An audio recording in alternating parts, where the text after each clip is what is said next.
What are key differences between nationalization and privatization?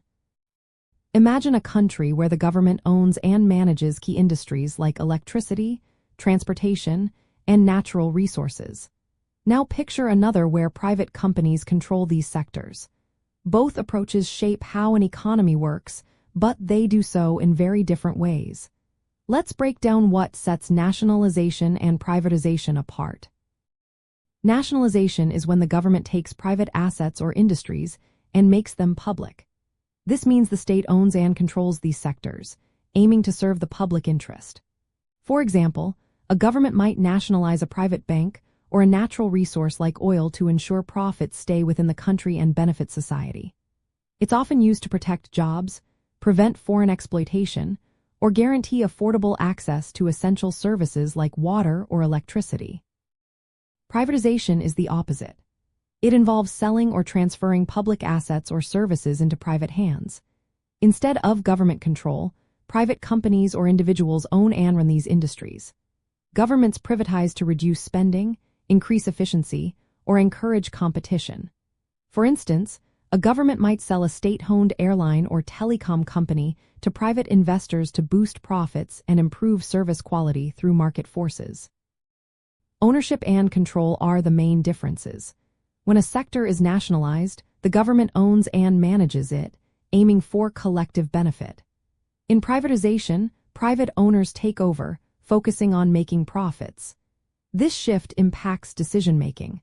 Publicly owned industries are supposed to be accountable to voters and communities, while private companies are accountable mainly to shareholders. The goals also differ. Nationalization seeks to prioritize social needs, like providing affordable health care or energy, and protecting jobs. Privatization aims for efficiency and profit, often leading to cost-cutting and sometimes higher prices for consumers. In socialist ideas, nationalization is seen as a step toward reducing capitalist control and building a planned economy that meets social needs.